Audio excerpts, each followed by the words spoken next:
Hey guys, Cameron here with Emerson Property Management. Every week I bring you tools, tactics, strategies, lessons I've learned, things that have helped me build up a sizable rental portfolio in about 2 years. Now manage that portfolio. Today, guys, I want to talk about the motorcycle that went by.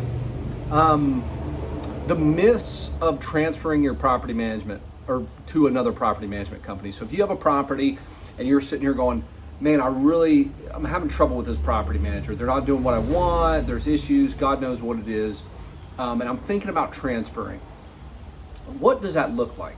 We get that a lot. We have some bad PM. There's bad PMs just like there are anybody else. And we get some owners who transfer their properties over to us from another PM company. I get a lot of these questions. So if you were thinking about it, I want to tell you it's a smoother transition than you think. And I want to cover some of those common myths. So these are the questions I get a lot. Before I get into that, if you guys enjoy this, please like, subscribe. It helps us out. That's the only thing I ask. If you find it valuable, if not, just pass on or give it a thumbs down, I guess, if that's even a thing. Okay, so what are the myths of changing PM companies? Again, you're with a property management company, whatever they're doing, it could be umpteen different things that they're doing or not doing, and you're looking for a change. So these are the most common ones. The lease doesn't transfer. I've got to wait till my lease ends to then I can sign up another company. It's easier to transfer when it's vacant. So I'll wait, do all the remodel, and then I'll get you on board. Security deposit, that's a D. Security deposit and deductions. Does that transfer? What happens? Am I going to have to do the security deposit disposition as an owner? And then tenant relations. Am I going to damage that relationship with the tenant? Is that going to upset them? And then are they going to want to leave? So these are the most common things and questions that I get from owners on this. And I'll just go through these, guys, relatively quickly.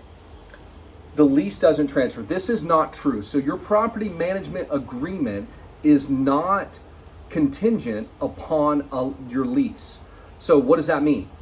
You hire Emerson, we lease your property for you, have an agreement with us. We do 30-day agreements, month-to-month agreements. Our lease is for a year, and after a month or two, you're like, Cameron, I'm good. I'm going to take this over and manage it myself. You have a light bulb that goes off. Sorry, I had to do that. And you decide you're going to manage it yourself. You do not, that lease stays with you and the property or the property. Even if you sell it, that lease is with the property. So you have to honor that lease. Obviously, you could discuss it with the tenant, say, do you want out to sell or what have you? But the tenant entered and the owner entered that agreement to lease the property for 12 months. It doesn't matter who manages the property. That you as the owner have to honor that lease. Even if you sell it, the new buyer has to honor that lease agreement. Again, unless you work something out with the tenant, say, hey, listen, I'm selling this. Do you want to move out? And maybe they will. Maybe you give them a discount on rent or something. But this is something that comes up, and I answer a lot. The lease has nothing to do with your property management agreement. And if it does, you should get a different property manager because that's not how it's supposed to work. We're doing a service. If something changes or what have you, you should not be tied to that property manager for the duration of that lease. Because, and sometimes, we don't recommend it up front, but sometimes you'll sign 2-year leases. That shouldn't mean that you have to stay with that property manager for 2 years. Okay, so that answers that myth. It's easier to transfer the property when vacant. And again, these are in no particular order. So easier to transfer the property when vacant. Hey, Cameron, I've got a tenant in there right now, but I'm going to wait until that tenant moves out, and then I'm going to get you all in there. It is easier, and they think, well, the tenant's in there. We don't want to disturb the tenant, and then it'll be an easy break. The tenant moves out, we handle all that, and then we wash our hands and we move on. The problem with that is we have to go through an onboarding process. So we don't just, you say, hey, we want to become a client. I just say, okay, cool, let's go. We have to get tax information. We have to get your information. We have to set you up in our system. We have to inspect the property for property code. We have to rekey it to our key system. There's all sorts of things that we have to do when we onboard a property, and it is kind of a pain in the rear end. However, it's usually just a couple meetings and a few forms that you have to fill out, and then it's all on us. But there are, we need the property reserve. if you don't have a lot of your bank information set up, or maybe you're in an LLC and have that paperwork all over the place, it could take some time. Usually we can get somebody set up in a week and get rocking and rolling, but sometimes, it takes a little bit more time. If you're going through a move, or maybe you're busy, it can take longer than a week. And I've got another video up here on how much vacancy kills your cash flow. So we're leasing a place right now. It's $5,000 a month. Even if we come down to $4,000, that would be $1,250 a week. So every week that property is vacant, it is $1,250. So I don't want a property. I don't want my $5,000 a month property, or $4,000, or $2,000, or even $1,000 a month property sitting vacant. I do not want that to happen. I do not want it to sit vacant. Again, check that video out. There's all sorts of information on that. But if you're onboarding with us and we're like, hey, we can't do anything until this happens, we're burning time. There's vacancy in there that's adding up. So it's easier to onboard with the property occupied. And I'll get into the next myth on that, but it's actually easier to onboard an occupied property. Okay, security deposit and deductions. Cameron, I am you're an owner here. Cameron, what am I going to do about the security deposit? The other management company has that. Am I going to have to do the deductions? I have no idea. That's kind of scary for me. We handle all the deposit deductions, no matter if we place the tenant or not. Obviously, there's a caveat there that if the tenants dispute that, we're going to have to come back to you and get some kind of pictures. We do all pictures before and after, the move-in pictures before the tenant gets in there, and then the pictures as soon as the tenant vacates. But the security deposit will also, the previous property manager should transfer that security deposit to you, and then you can transfer that to us. So there's no issues with the security deposit transfer. I hear all sorts of things around what's going to happen to the tenant security deposit and what am I going to do with the deductions. The security deposit is one of the most litigious things in property management. Property management is one of the most litigious parts of real estate, and security deposits are one of the most litigious parts of property management, or security deposits are one of the most litigious parts of property management. So don't worry about that. That is a non-issue. Property manager transfers to you, you transfer it to us, we handle all the deductions. It's literally just moving it from one account to the other. So that comes up, and it's kind of scary, but it is nothing to even remotely worry about.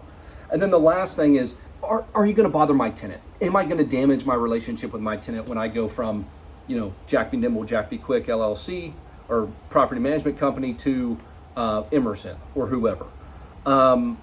I can tell you that we do not have that issue. We do have tenant issues and damaged relations with tenants that the owner is having a problem with, and then they give them over to us, and then it takes some time for us to work that out because they've not been used to, but they've kind of been walking over the owner. Maybe the owner doesn't understand the eviction process and the notice to vacate process. So we are very firm in our timelines for notice to vacate and eviction. So when a tenant is working with an owner or another property management company that's not really firm, we call it firm but fair, it's one of our core values. When they're not firm but fair and they're kind of lackadaisical in those, and then they come to us and they're like, oh man, shit, they are serious. When they say it's due, rent's due on the 4th, and on the 5th you're getting your notice to vacate, they're not joking. So it is a shock for bad tenants, but for good tenants, and we want to flush out bad tenants. We want bad tenants to move on to some other Joe Schmo's property. But for good tenants, we've never had a tenant come on that's paying rent, that's having a great experience, that all of a sudden then just says, I can't deal with Emerson, we've got to leave. That doesn't happen. We have communications with the tenant, we send them emails, we have phone calls with them and talk to them about it, get them set up in our system.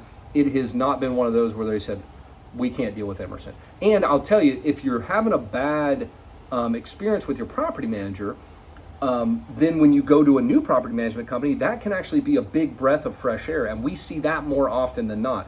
We get into it with a new property and they're like, yeah, they wouldn't fix anything, or they'd come over and they did, half-ass work, whatever it is, or they wouldn't respond. We couldn't get anybody on the phone. We couldn't talk to anybody.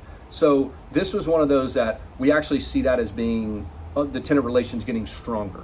You're basically firing a bad vendor, i.e. another property management company, and bringing us on board, which is a better vendor, in my opinion. And the tenants like that. They're like, hey, you had a bad employee or bad company you're working with, you hired a better one, and now things have been mulled over or are improving. So those are the biggest ones I see, y'all.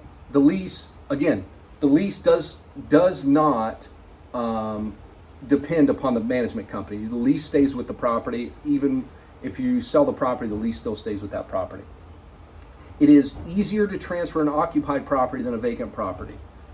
And then the new property management company, or at least Emerson, we handle all the security deposit deductions, even if we didn't place the tenant, and we'll get the security deposit transferred. It's a very simple process. And then tenant relations, like I just mentioned, we have seen an actual improvement in tenant relations. You fire a bad property management company, you bring on somebody who communicates with the tenants, has great maintenance, and takes care of the properties and the owners. We see that the tenant relations improve. So I hope that was helpful. If it was, let me know. If it wasn't, let me know. If you have any other further questions or want me to dive into any other details, just reach out, y'all. Appreciate it.